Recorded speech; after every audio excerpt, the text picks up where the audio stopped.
You're listening to the Options Insider Radio Network, the home of the Options Podcast. For more quality options programs, visit theoptionsinsider.com or search for Options Insider Radio Network in your podcast provider of choice. Listeners can also access all of our programming through our mobile app available in the iTunes and Google Play stores. Select programs are also available via live stream at mixlr.com/options-insider. That's mixlr.com/options-insider. Don't forget to follow along with your favorite programs and submit your own questions for the hosts at twitter.com/options, stocktwits.com/options, facebook.com/theoptionsinsider, or via questions at theoptionsinsider.com.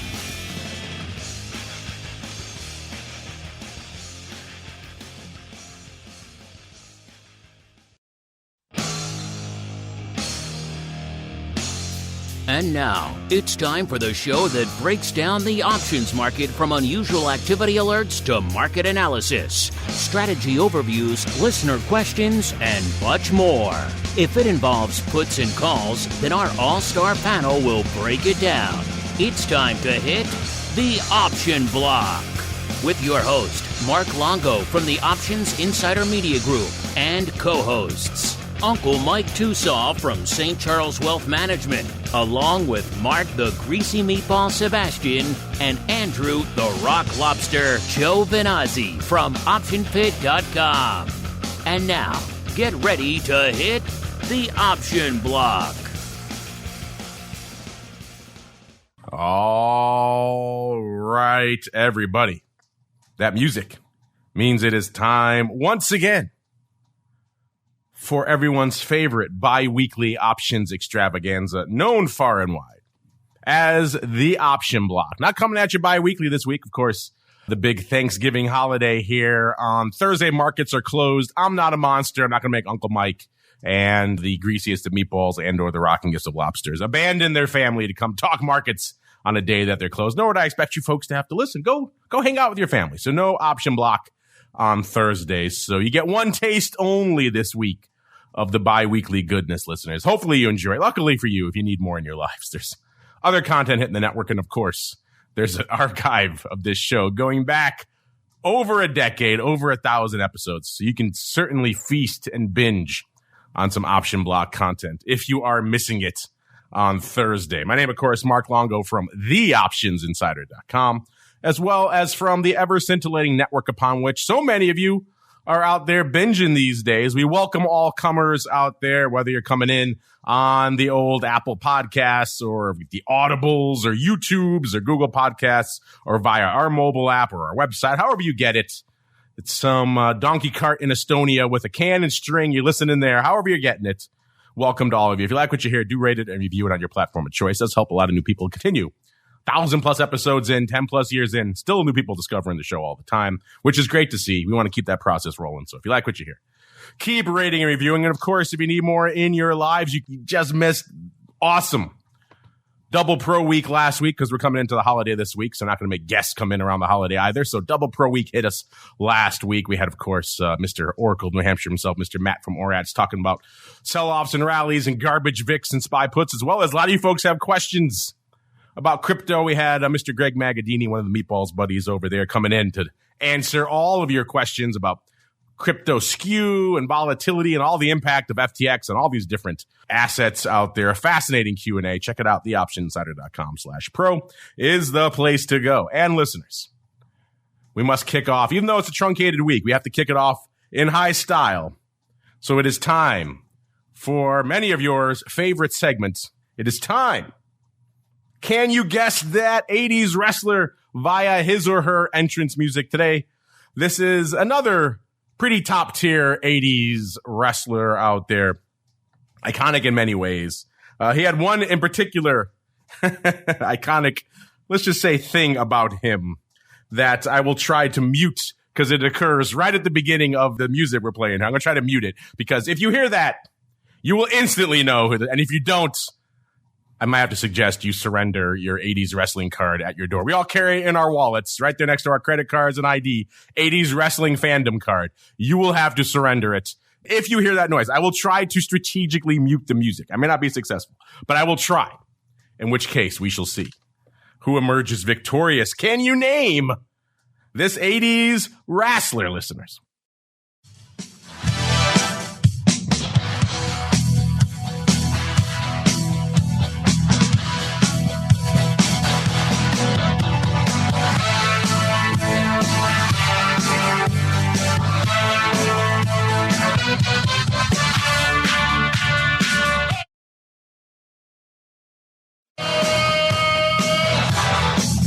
Buzz. Oops, Buzz. I may have not been good at my strategic muting. Hacksaw Jim Duggan. I thought it was over, but he was still hoeing. That man could hoe. Dang, he was going for a while. Well, I tried. I cracked myself up clearly. That voice, of course, the tinniest of voices, the greasiest of meatballs. Mr. Mark Sebastian from OptionPit.com, I say as I recover from my coughing fit here. Mr. Meatball, A, welcome back to the program. B, I'm sure you were struggling with it until you heard that iconic ho. Were you not, sir? I had my ideas. That sounded very Hacksaw Jim Duggan-y, didn't it? Just kind of chipper and happy and kind of goofy. So I think I would have gotten there. But the ho did give it away. I will say this. When I went to my first ever live wrestling show in like the late 80s, I think I was around 12 years old. My dad took me in Connecticut there. We saw Ultimate Warrior versus Andre the Giant, which was the main event, which, come on, does it get any better than that? But as we were walking in, everybody outside was just yelling, ho, and running around, stomping around with boards and stuff. And my dad thought, what is wrong with all these nut jobs? Why are they all yelling? And I had to explain to him, no, Dad, it's Hacksaw. And he just didn't get it. But yes, it was an iconic moment, an iconic shout of an 80s wrestler there. If you were at any events or anything in the 80s, chances are also the Bushwhackers also yelled ho a lot too. There's a lot of ho yelling going on. Different time out there in the 80s. Let's also welcome on Uncle Mike TOSAW from St. Charles Wealth Management. Uncle Mike, were you also in that neck of the woods until I failed at my strategic muting, sir? I was thinking it might be Big Boss Man, but based on your hints, because I know in his song he talks about Cobb County, Georgia, and things like that. So that's where I was going with, and then heard the ho, but Seabass beat me to the buzz. So snooze, you lose. But yeah, the ho does give it away. That does pretty much give it away. If you don't recognize that one, listeners, like I said, surrender your card at the door as we keep on rolling right on into the trading block. It's time to break down the latest topics, trades, and trends in the world of options. It's time for the Trading Block. All right, listeners, let's get into it. Let's break down what the heck is trading on this truncated holiday week and taking a little bit of a break. Right now, out there, most of the major indices, listeners, the S&P hanging right around 39.5, so still within spitting distance of that 4,000 level, off about 1/3% right now. Puts us well in line for our question of the week. Listen, I got a feeling this is going to be a contentious one. Just went live. Looks like it's already shaping up to be a contentious one. We'll get to that in a little bit, listeners. But yes, another red start to the week. Though who knows? These things could change in the span of 5 minutes. S&P off about 1/3%. Dow kind of unched most of that due to the riotous love going on at Diz right now. That roar you may have heard echoing across the internet last night, listeners, were millions of Disney fans just celebrating in triumph when the much maligned, much hated CEO Bob Chapek was kicked to the curb, replaced by Bob Iger again. So Disney was up nearly 10% at one point today. That, of course, lifting the Dow pretty much to unched right now. What are your thoughts out there? Is that meaningful impact? The stock up nearly 10 handles. They seem to think so. Chapek, like we said, not exactly a beloved figure in the Disney world. Doesn't sound like he was very beloved by the internal workings over there, too. And certainly the investors not liking him, that stock taking him. You can get away with a lot if your stock is up. But being unpopular, much derided in the public, and also having your stock down, that's kind of an untenable thing for most CEOs out there. And he got the axe unceremoniously over the weekend, immediately replaced. So that's kind of interesting. And then NASDAQ off a full 1% right now. So that's feeling the brunt, the worst. As we kicked off the show, as we were debating all things hacksaw, we had VIX a little bit shy of 23, about a 22.90, down a little over a point, about 1.2 points from Thursday's show. Of course, it is a holiday week, so probably, unless we continue to sell off, then look for VIX to probably continue to trend lower. VVIX, same deal, 77, down about 4 points from Thursday's show. VXX 1610, down about 0.6 of a point. UVXY 8.5, down half a point. SVIX 12.75, down about 0.1 of a point. UVIX 8.5, up 0.15, and VolQ 2780, down about 0.6 of a point from where it was this time last week. Let's go out to our winner this week of our 80s Wrestling Challenge, Mr. Greasy Meatball, Mark Sebastian from OptionPit.com. Do you have any enduring memories of one Hacksaw Jim Duggan? Talk about a guy who did a lot with not much. He yelled ho and he carried a 2x4 and he wore blue trunks. That was about it for his gimmick. But he got a lot of living out of that very limited gimmick.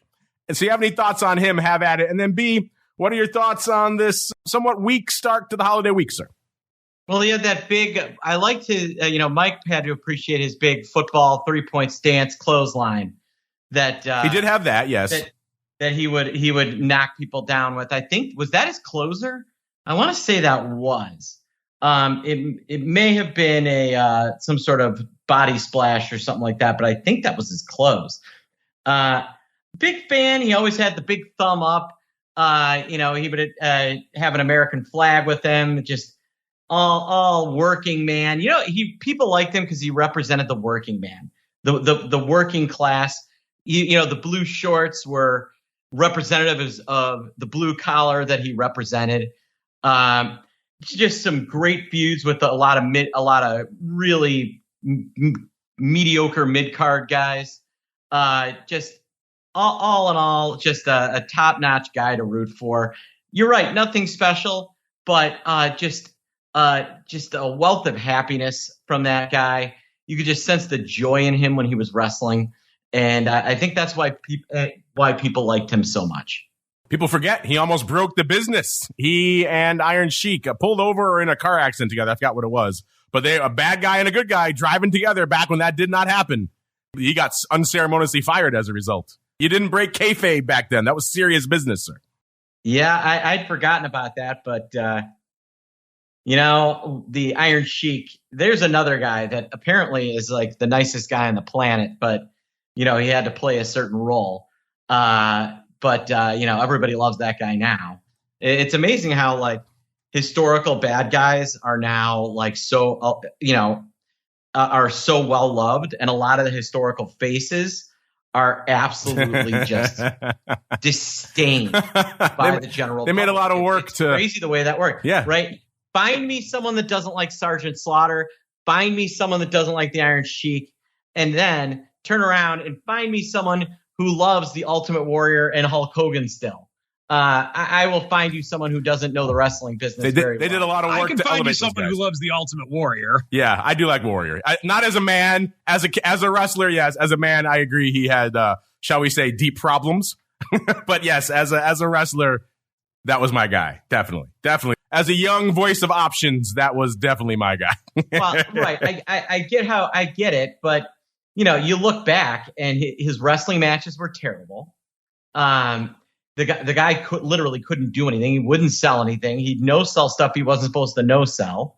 And just all in all, just not a very good wrestler. Hulk Hogan, just as bad. Everyone loves Roddy Piper. He was a heel. Everyone loves Andre the Giant. Mostly a heel, you would say. It's a good guy, amazing though. The last 4 years, he was the heel, but before that, he was a good guy. Oh, there you go. But it's amazing how all the heels, everyone's like, yeah, those were really nice guys. I guess the one kind of, was Ric Flair. I mean, he was kind of both, right? He would bobble between heel and face, right? He was whatever he wanted to be. He was the dirtiest player in the business, but everyone always loved him anyway. So he was of the NWA crowd from back in the day. They kind of did their own thing, and so they necessarily didn't have the heel and face thing quite as much as the WWF did back in the 80s. It was kind of a different way of doing it. Yeah, because then the Attitude Era came in, and then the bad guys became the good guys. You're right. You're right. And then, I would say the ultimate heel that everyone loves is the one-man gang. People love that guy. Kamala, the African, Hakeem, the African Dream, if you will. But yeah, a lot of these guys are turned out to be good people. But yeah, those are my memories. So I would say that to Jim Duggan's credit, he was 100% babyface, and nary a person doesn't love that guy. Him and Dusty Rhodes. Well said. I agree with that. It shows you also how actually they were pretty decent actors, because these guys had to work hard to be jerks, some of them. All right, Mr. Meatball, what's catching your eye out there in a somewhat lackluster start to the week, sir? Yeah, well, I let's start with the VIX index. The VIX we're coming off a weekend. So VIX, all things being equal, should be down 0.7, up 0.7 of a point or so. And in fact, it is down, which is pretty crazy when you think about it. That said, we're having the inside day of inside days. We're heading into a holiday week. And really the only kind of market driving news is that, and then Apple being off almost 2%, and Disney, freeing itself of Bob to get its original Bob. And I think that's the big news. And then, I continue to be kind of shocked that the absolute disaster in crypto has not bled out into general markets. The one shoe drop, as I read, I think the one shoe drop that would really cause problems for the market would be Grayscale. Grayscale has all those ETFs around. They were really the first trust that you could buy that would hold these ETF, these cryptos. And if confidence falls in some of those names, even more than it is, they're trading at massive discounts. That would be I think problematic. Frankly, if you believe Grayscale, the trade of the year is to buy Grayscale Bitcoin Trust and unload Bitcoin itself. Yeah, 43% right now is the discount. Yeah, and if you think people aren't worried, Coinbase bonds are trading at about a 50% haircut out to 2028. So there is some fear. You have to wonder, at what point does that kind of pollute into some of these names? It's certainly bad for a name like Square, and it's certainly bad for an Odell Beckham that took his entire salary in 2021 in Bitcoin. Yeah, he's getting a little bit of a haircut there as well. And so is Tom Brady with his FTX investment. All sorts of fun out there. Yeah, the Grayscale's been trading at a discount for some time. If you don't know the hell we're talking about, listeners, check out our shows like the Crypto Rundown coming up today, because we like you folks. Don't want you to wait immediately after the option block. That's how much we like you folks out there. But yeah, it's at about a 43% right now, which is a record low discount to that Grayscale. Again, people are starting to have some security concerns, or not, but proof of reserve concerns over there at Grayscale, and they're not sharing that info, which is never a good thing out there. So yeah, that discount's been hovering for a while, but it is getting higher. Some people think it might get up to like 70% if all these concerns start to play out. So yes, that contagion is spreading. We'll get to all that out there in the Crypto Rundown. What does that mean for vol and skew and all the major crypto assets that you trade? We'll find out in a little bit, listeners. Now let's go out. Speaking of crypto, forget about 80s wrestling. This guy, just loves himself some crypto. He is the uncleist of Mike's, Uncle Mike TOSAW from St. Charles Wealth Management. Uncle Mike, you touched on it a little bit. If you have any enduring memories of Hacksaw you want to share, have at it. B, if you want to just extol your love for crypto again, by all means, have at it. And then C, if there's time, what's catching your eye in the markets today, sir? Well, Hacksaw Jim Duggan. How can you not love the guy? He was definitely he was probably a top 10 favorite of mine back in the day. That's for sure. he loved America, and he could get the whole crowd to go, every time he's during a wrestling match, if you go, oh, the rest of the crowd would repeat it. And I mean, you got to love how that guy can do what he did. It's sad that him and the Iron Sheik decided to get crazy one night. Probably happened more than one night, but they at least got caught the one night.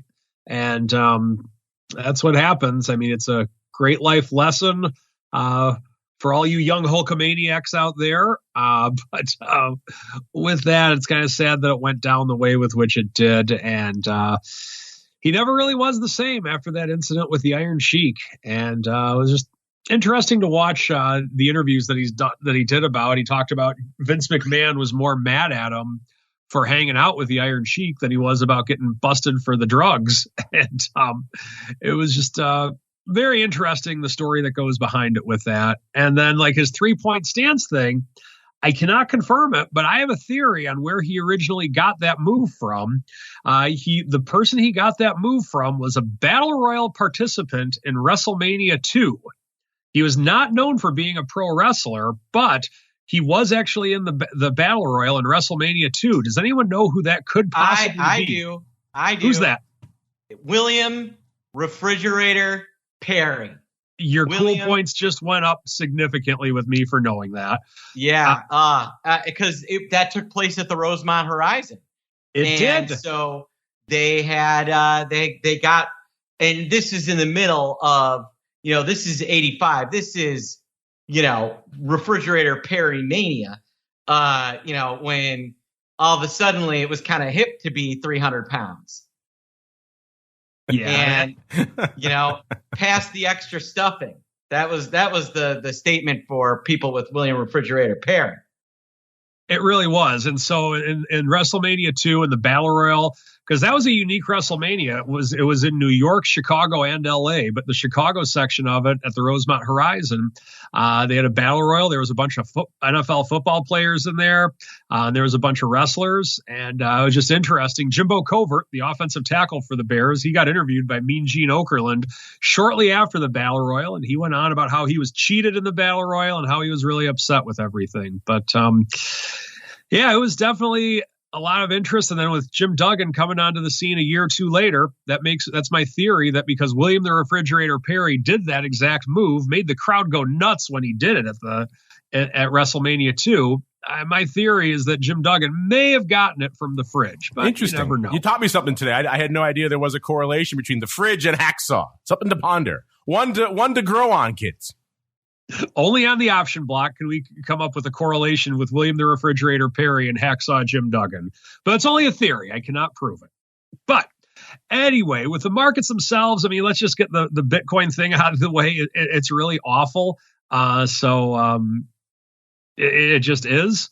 It's just a bunch of hippies that were ordering pizza after doing some illegal activities in certain states is my theory as to how Bitcoin got started. And that's, there you have it. With that being said, the market in general, not a lot of movement right now. And I don't expect a lot of movement this week. There really is typically not a lot of movement the week of Thanksgiving. We might get a move here and there, but for the most part, it's a dead week.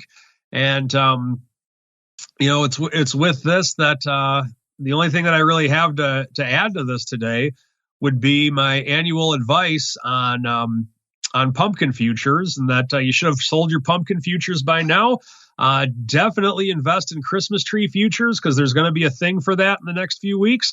But by all means, stay away from turkey because it has no future. And that's my market advice for the day. Wow. There we go. Our annual Uncle Mike dad joke here for our Thanksgiving episode. Leave the dad jokes to the experts, Mike. I think the Meatball speaks for all of our listeners when he says, ugh. Let's wash our palates of that, listeners. Get on into what's lighting it up out there in a somewhat light day out there in the markets. VIX doing a whole lot of nothing right now, 143,000 contracts.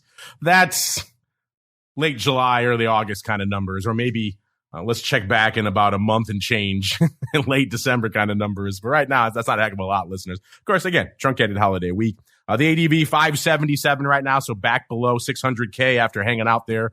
North of it, I should say, for a good chunk of last week.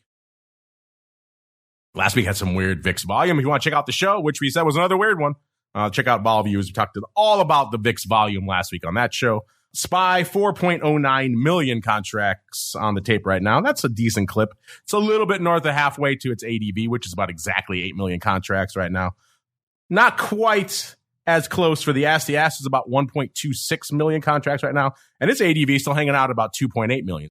Where are we? IWM, small caps, 332,000 contracts. The ADV, 934, so still a robust ADV. Doesn't seem like you're going to get it in small caps today. And the Qs, 1.45 million. The ADV, 2.8 million contracts. Let's get out to the single name, see what kind of day we're having out there today. Cost you 219,000 contracts to break into the top 10 today. Listen, that gets us to DraftKings. DraftKings off $1.22 or 8%. They are coming for DraftKings yet again. They came for them after their earnings recently, and they took a nice shellacking then. And it seems like they're coming for them again, even though they are much higher than they were. They got back on the 4th. They got down to $11.31, so they're $13.84 right now. So they're still above that. But report of unauthorized money withdrawals and a hack. Oh, that's great. I have a DraftKings account, so I should probably go check that. So that will certainly cause some consternation out there at a name like that. This seems to be somewhat endemic right now. So excuse me while I go check my DraftKings account. 219,000 contracts to number 10. Number 9, we're going out to good old Pabst Blue Ribbon, a.k.a. PBR. Of course, this is Petrobras. Trading $11.50, up about 13 cents today. It's not a big banger for them today. But 225,000, I'm going to guess, just flying leap out here, that it's going to be some funky three-legged fly or some other type of size spread that has like 100,000 contracts in each leg and isn't a huge crazy thing. Let's tell you what, let's go find out right now. Looks like we've got 20,000 of the D6 calls and then 20,000 of the D8 calls and then 15,000 of the 7s. So funky kind of fly, I guess, out there. Actually, some of those are in the weeklies and some of those are expiring in the monthly. So it's not quite all one-to-one. So it's a little bit of funk out there in PBR. Number 8, talk about that crypto contagion. It's Coinbase, 226,000 contracts, off $3.50 or nearly 8%, I should say, today, trading right around 41 3/4. It has rebounded off its low at 40.61, so it's about $1.10 north of where that was, but also was trading 44.64 earlier today as well. So obviously well off those highs. Obviously, a lot of folks concerned about Coinbase. They are, of course, a legally regulated entity here in the U.S. They have to hold themselves to a different standard than an FTX, but still, there are concerns out there about everything crypto related right now. Number 7, Chip Zone coming early again today. We've got AMD, 240,000 contracts. Pretty light for the Chip Zone as well. Usually we expect AMD to be somewhere north of 400,000 contracts. But again, it is a truncated holiday week. 72.30 right now, off about $1.20 right now, or 1.6% for AMD. Number 6, the artist formerly known as Facebook, now Meta, hanging out 268,000. We're at number 6. We're still below 300,000 listeners. So it's kind of a light day. Again, 110.10 is where it's hanging out and off about $2, but still well north of the 88 level it was when it announced the layoff. So Street does like a good layoff out there, and that's still reflected in this stock. Number 5, back to the chip zone. It's NVIDIA. Let's see if they're doing a little bit more respectable paper. No, NVIDIA pretty light today as well. 289,000 contracts for NVIDIA. So the chip zone pretty meager today. 153.25 off about 80 cents or about 0.5% right now for NVIDIA. Number 4, we just talked about them. Hashtag Bob Swap 2022. If you don't know what I'm talking about, look on Twitter, listeners. Of course, they're swapping Bob Chapek for Bob Iger. 524,000 contracts on the tape right now for Diz. Still up $5.50 or nearly 6%, so bucking the overall sell-off trend. It got back up north of the par handle again. It got up to $100.89 this morning. The low was 96, opened at 112, shot up to almost 101. Then it drifted back to 96. I know it got into the 80s when they finally kicked Bob C to the door there, listeners. So intriguing stuff. Number 3, we got the Amazonians. Our top 3 looks like pretty much the usual suspects out there. Amazon, 689,000, 91.94 off 220.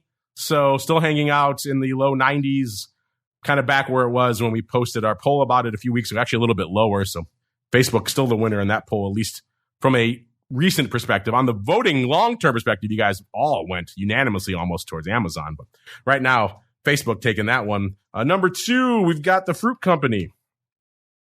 I've said it before, I'll say it again. The market hates a day when Apple is red, so they hate it today. Apple off nearly $3 or 1.87%. So 2% sell-off day almost for Apple. That's a lot. 148, about 40 is where it's hanging out right now. 723,000 contracts on the tape. And speaking of names that people hate right now, Tesla, my goodness. Coming for this one as well. 169 and about a half, off 1060 or nearly 6%. The low for the day was 168 and a half, so they were a point lower. They are just coming for this one. They're coming for all EVs today. A lot of concerns in that space right now. Tesla pretty much at about a 2-year low right now. So they are coming for Tesla just in January, just the beginning of this year, the first session of this year, listeners.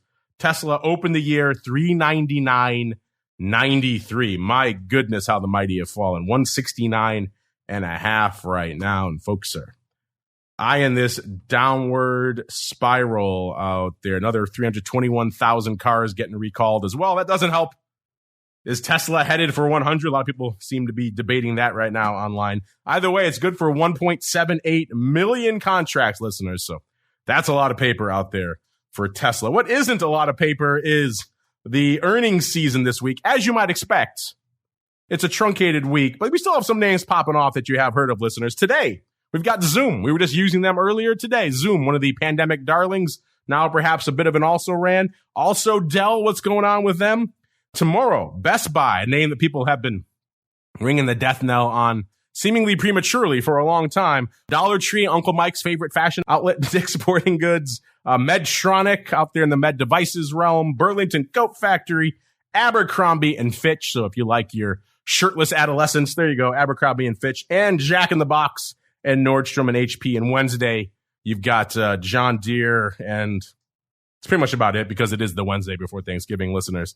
But that doesn't concern John Deere. They're coming out come hell or high water.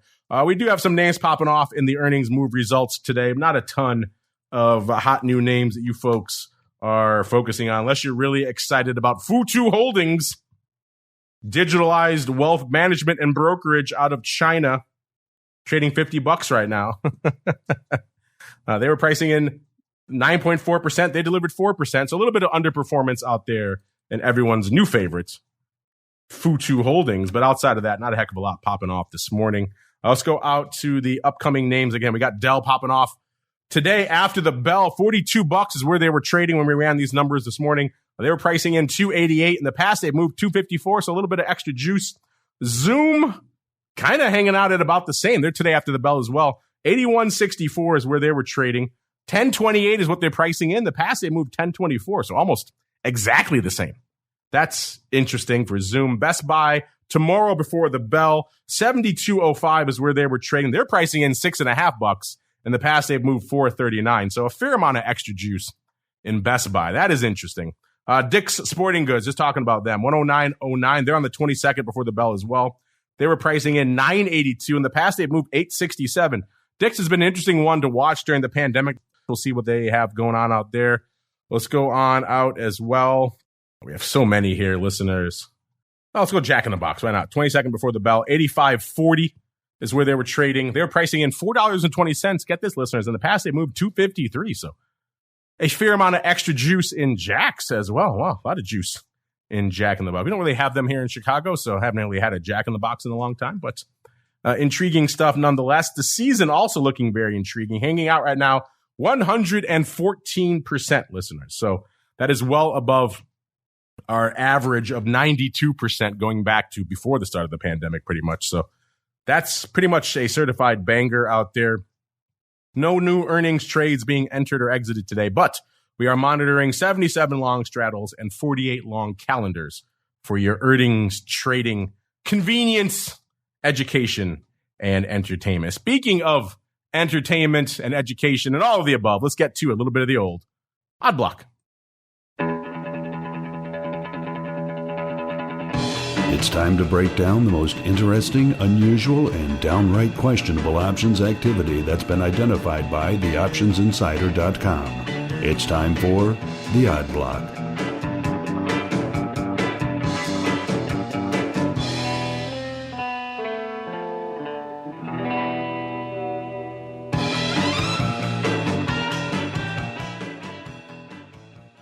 All right, listeners, welcome to the Odd Block, the portion of the show we break down the weird, the wild paper that's lighting up our tapes. Not a heck of a lot going up out there today, but that's actually good because it gives us time to focus on what we said we were going to talk about at the end of Thursday's show. Remember, I said we had a couple of interesting, pretty much one-day swings at the bat, and we would know by Monday's show how well they worked out. So let's get to those now. Let's kick things off, listeners, in everyone's favorite name, TPG Inc.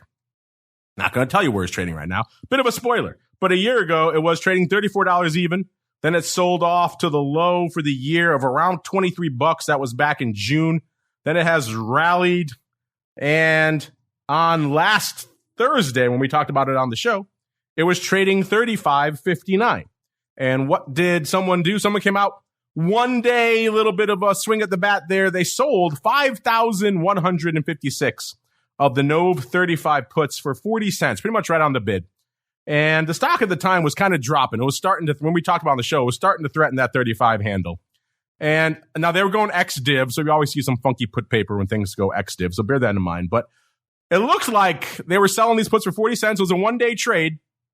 They were either going to be wearing it at that 35 handle, or they're going to sitting on their 40 cents. And we would know by today's show. And it looked like on the time when we were doing the show on Thursday, I kind of had the feeling that maybe they might be wearing it on this a little bit because this stock has obviously dripped below. I told you, it got down to $23.09 in June.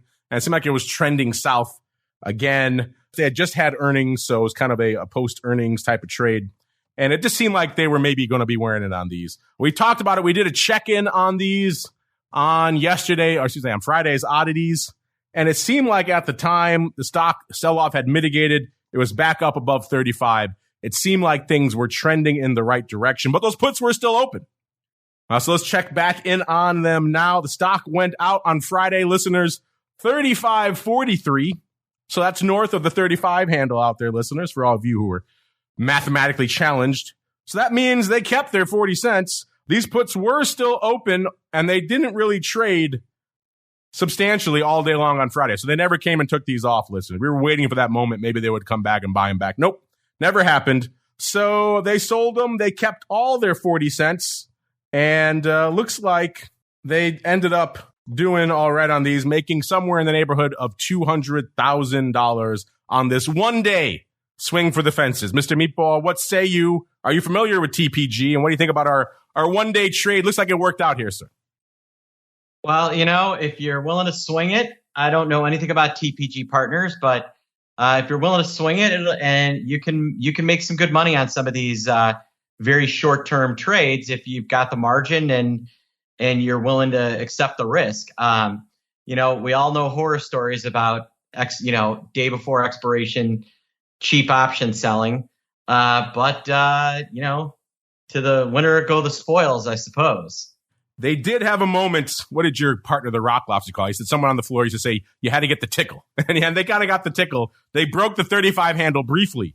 10:30 on Friday morning, got to 34.98. So it looks like this person maybe was starting to sweat there briefly, but then it turned around again and it looked good. So, at the end of the day, if you're selling premium and you don't sweat a little bit, listeners, what fun is it? Did you really earn that premium? I say to you, no. So this person had to sweat a little bit, not much, but a little bit to make it, just to remind them that they were alive, listeners. Let's go on out to another name we talked about on Thursday's show. We had a couple of one-day swings at the bat on Thursday's show. The other one was in the Meatball's favorite name all week long, listeners. In between shows, he's messaging me, telling me, did you see the latest moves in Companhia Siderúrgica? What a name. Nacional S.A., a.k.a. the National Steel Company of Brazil. This is like the Meatballs, up there with Darden Restaurants. You can't stop talking about this name. I won't tell you where it's trading right now, a bit of a spoiler, but on the year, a year ago was trading $3.88, got to its high for the year in April of $5.96, just within spitting distance of $6.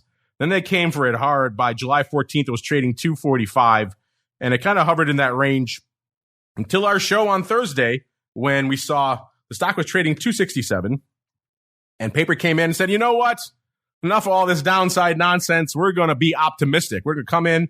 We're going to pay 20 cents, lift the offer for about 3,963 of the Nove 2.5 calls. Again, they paid 20 cents. And we checked in on these as well. on Options Oddities on Friday, listeners.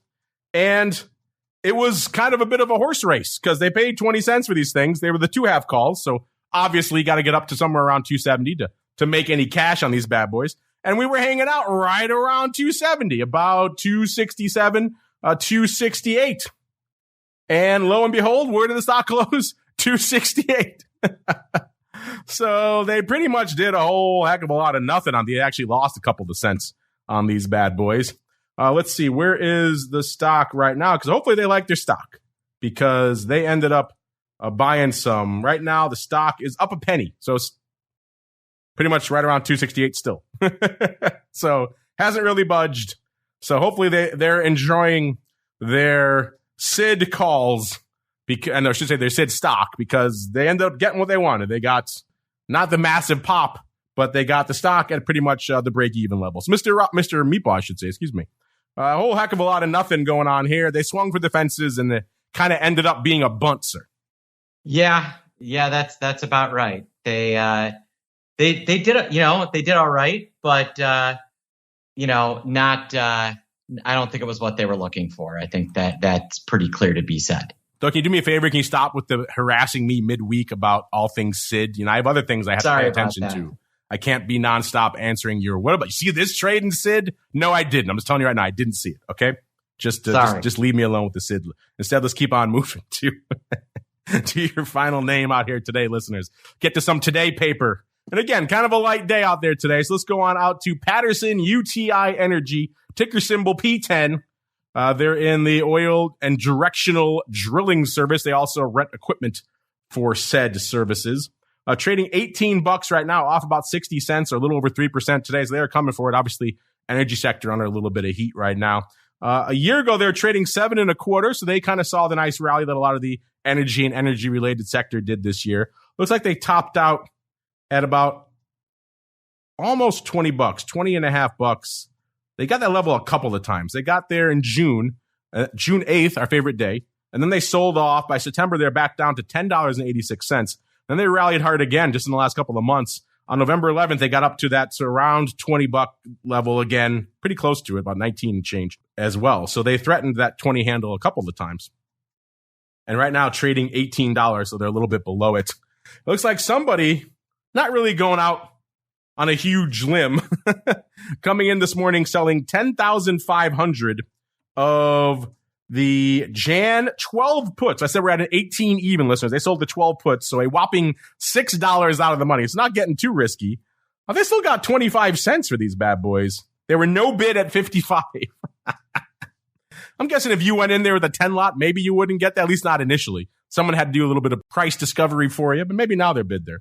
$16.82 was, whoa, the stock was way lower. That makes more sense. Oh, okay. So the stock has had, what's been going on out here today? Okay. Yeah. The stock sold off. It opened at $18, exactly where we are right now. That's why I thought it was unched on the day, but they actually dipped in between to $16.75 just about 45 minutes ago. And they've since rallied. So this name has done a lot of living in the last 45 minutes. That makes more sense how they got these puts up. Okay. The stock was $16.82 when they got these puts off for a quarter, listeners. And looks like they, at least for now, have called the bottom here because that was a nice level. Again, I don't think these puts are going to be 25-cent bid now, listeners, if you go out and try to follow. But intriguing, Mr. Meatball, looks like they got a well-timed put sale off here, at least for now here, in your other favorite, Patterson UTI Energy Inc., sir. Yeah, it certainly does. A lot of put selling into what we've been seeing over the last few days. Maybe telling us that, hey, Vol's run its course, at least for the holidays. You know, it has never run its course, will never run its course, listeners. It's the strategy block. So let's get to it. It's time to dispense options, wit, wisdom, and education. It's time for the Strategy Block. All right, everybody, welcome to the Strategy Block, the portion of the show where Uncle Mike dispenses his epic wisdom on all things turkey futures. If you're going to get in them, it's a very short-term trade, listeners. You got to kind of do it today. Uncle Mike, break it down for us. What are all your technicals for your once-a-year annual one-day trade in turkey futures. Go. The one-day trade in turkey futures. It's quite the trade, let me tell you. But you may want to avoid it because it's kind of like trading into earnings. The trade is dead upon the event. Anyway, what I did want to talk about today that might be a little bit more prevalent for our listeners and what's happening right now. I ran into a case study. He was a client of someone else at RCM, and so we just kind of talked about this as a staff in terms of like what would be the best thing for this client to do. He was a self-directed trader. Once again, he wasn't my client. He was another gentleman's client. We just kind of had a discussion on it. And so he needs to take some losses for this year to outweigh some gains that he had with his non-qualified money. By non-qualified, meaning non-IRA money. He's an option guy, and so he has some gains, but he needs to offset some of his gains so the tax man doesn't beat him up too badly. And so what he was looking at is he's like, okay, there is this one stock that I can take a loss on, and if he sells the stock, he will take a loss on it. It's a significant loss on the one stock. Overall, he's profitable on the year, so kudos to him, but there is one stock he was definitely not profitable on. And so what he decided to do is sell an in-the-money covered call to get out of the stock that way. And it worked. And so from there, or actually, it looks like it's going to work. I don't know if it actually worked yet, but let's just say that it worked. From there, his question was, he wants to get back into the stock right away by selling a put to get into it. Now, the question that comes up is, does that qualify for a wash sale? And I think it's one of the things where I am not a tax person, but I want to tell you what I advised in our meeting, what I advised for the client to do. Now, first off, what is a wash sale? Well, if you sell a stock, and this is all non-IRA money, if you sell a stock for a loss, you can claim a loss on. If it's for greater than a year, it's a long-term loss. If it's for less than a year, it's a short-term loss. But either way, you can claim a loss on it. And so from there, what you cannot do is buy the same stock again within 30 days. Now, one thing about the IRS tax code, it's very confusing and very limited when it comes to options. So from there, I would advise the client to not sell a put to get back into the stock. Reason being is because if you sell a stock and then buy a call on that same stock, the IRS is very likely going to deem that as a wash sale. Now, in terms of selling a put, that's kind of a gray area, because if he was selling covered calls the whole time, you could make a case saying that he's still doing the same thing. He just doesn't own the stock anymore. But from a synthetic standpoint, it's the same thing.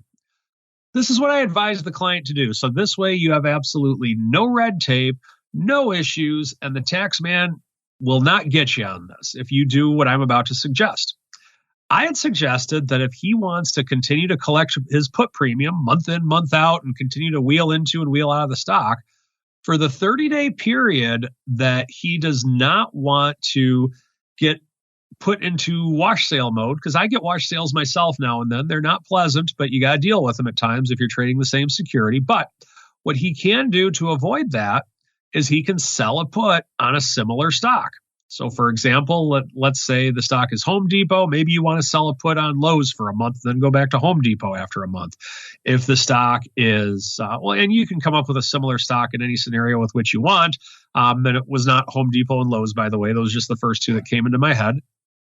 But something with which you can do if you're an income-based trader and you're trying to avoid running into the wash sale, you can take a month off from that stock. And so by doing that, you have this plan in place in case something like this happens, so you can actually claim that loss. Claiming losses can be very valuable in your tax returns. And we're option traders, and we're lions, and lions eat meat. And if the meat comes from beneficial tax treatment on losses, we'll take that as well. So with that, that is the strategy block for Thanksgiving week. Eat that meat out there, listeners, as we keep on rolling right on into the mail block. It's time to take your seat on the All-Star panel as we read your emails, tweets, Facebook messages, website comments, and much more. It's time for the mail block. All right, everybody. Welcome to the Mail Block, the portion of the show where we take on all comers with your Q's and our A's, and also shine a light back on you folks like we did last week when we asked you folks, hey, these new daily options in leading indexes proving to be pretty popular. Are you guys trading them? If so, why? Gave you 3 choices and the infamous other, hedging event risk. So, your Fed comes along, you want to hedge something along those lines, or you're doing a little bit of short-term speculation, or you're doing some intra-week spreads, buying one day, selling another day, or you have the other. And 47.1% of you chose short-term speculation. So you're swinging for those fences on the same day, listeners, followed by 23.5%. So this one taking a surge towards the end, which was fun. Intra-week spreads, that probably would have been my choice. And then 17.6% going the old hedging of specific event risks, Fed or whatever floats your boat out there. 11.8% saying other. Didn't get a ton of other responses, though, in terms of what your other is. And we always say, reply or DM us or whatever you want with the answer. We want to know what is your other? I want to know, what is your other use case? Maybe it's interesting. We want to talk about it here on the show. So the 11.8% of you who voted for other, most of you failed. So try again this week. Our question this week is a contentious one. I can see a lot of debate spiraling out of control about this one. This came from a discussion we were having last week on the Pro Q&A with Mr. Matt Amberson, where we were talking about, so what are we going to see next in the S&P? We've been hovering around 4,000 in the S&P. Obviously, everyone's focused on what's coming next. So simple. We're hovering around 4,000. We're putting it to you folks to decide the outcome. What will we see next, listeners? 3,000 or 5,000. That's it. No other third choices, no fun snide comments like I'm all in on crypto or anything like that. Just straight up 3,000 or 5,000. Let's go around the horn. Let's start with the greasiest of meatballs. Mr. Meatball, what is your guess? And then more importantly, what do you think our audience is voting for? We're going to see 3,000 or 5,000 first, sir. I'll start with the audience. They're a bearish crowd. They're going to say 3,000. And, we're definitely closer to 3,000. I think we could get there easily. We could easily get there with one bad print. So, and 5,000 maybe a little further off than people think. So I'm going to go out and say, I'm going to join the audience to say 3,000. Interesting. Uncle Mike, our resident permabull, the guy who likes to eat that meat as a lion out there. What is your vote? And what do you think our audience is voting for? See, I think the audience is a little bit more bullish than that. 3,000 is a long way down from where we are, and we've already gone a long way down. So I think the audience is a little bit more bullish than that. So I'm going to say 5,000 for the audience. And then for my vote, as totally angered as I am that you didn't allow me to say I'm all in on crypto, I guess I'm going to be forced to say 5,000 as well.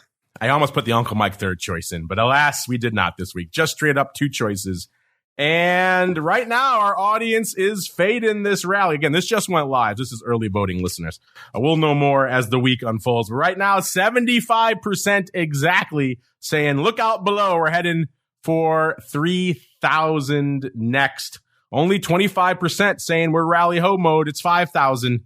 Get out there at options. Make your voice heard, listeners. As we go into our final segment, it is time to go around the block.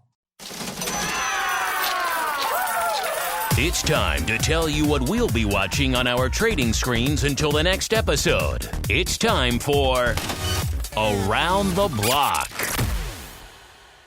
All right, everybody, welcome to Around the Block, the portion of the show where we tell you what we're keeping an eye on until next Monday now, all the way through this holiday truncated week. No shows on Thursday, obviously. We have some shows coming at you on demand, so live to tape. They're pre-recorded, coming for Education Wednesday out there. We already did the Pro Q&As yesterday, or I should say for Tuesday last week. And Friday, I'm not a monster, not going to make everybody come in for vol views and oddities. And we know you folks want to spend time with your families and or elbowing grandmas out of the way on Black Friday to get those deals. So we won't get in the way of that. So pretty much today with the option block and the crypto rundown are going to be your live doses of content for this week. So a lot to keep an eye on until our next episode. Let's go to the Uncle List of Mike's first. Mr. Uncle Mike, sir, what are you keeping an eye on all the way until next week in our next episode, sir? Honestly, not much. I mean, I'll keep my eye on the markets to see if I have to make any adjustments or anything. But if we do have a little bit of a move, unless it's some type of crazy news of some sort, I'm really not going to do anything. So enjoy your holiday, everybody. and make sure you're hedged for next week or whatever you need to do. You're keeping an eye on that 50% off toaster oven. You're getting ready to elbow grandma in the face, aren't you, sir?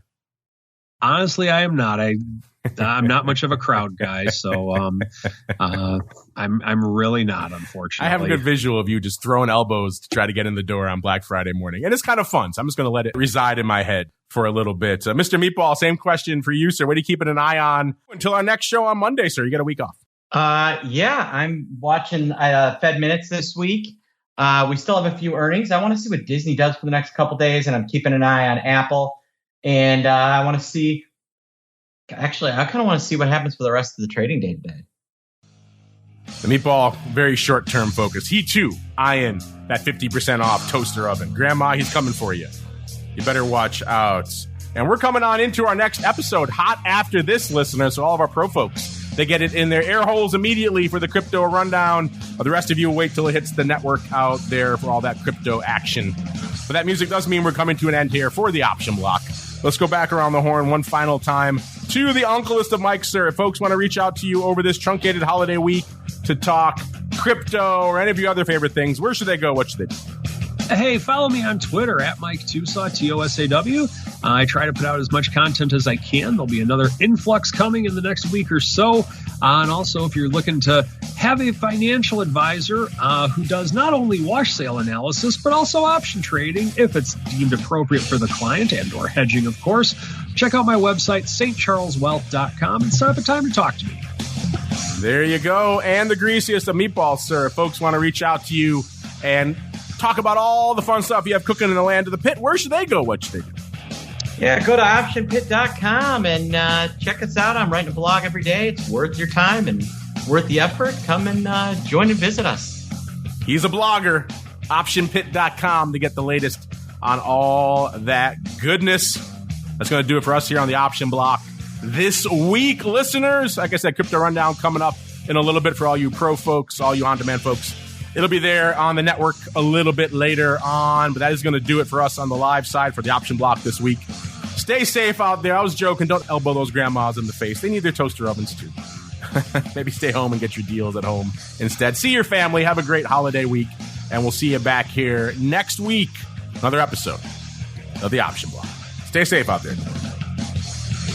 You're listening to the Options Insider Radio Network, the home of the Options Podcast. For more quality options programs, visit theoptionsinsider.com or search for Options Insider Radio Network in your podcast provider of choice. Listeners can also access all of our programming through our mobile app available in the iTunes and Google Play stores. Select programs are also available via live stream at mixlr.com/options-insider. That's mixlr.com/options-insider. Don't forget to follow along with your favorite programs and submit your own questions for the hosts at twitter.com/options, stocktwits.com/options, facebook.com/theoptionsinsider, or via questions at theoptionsinsider.com.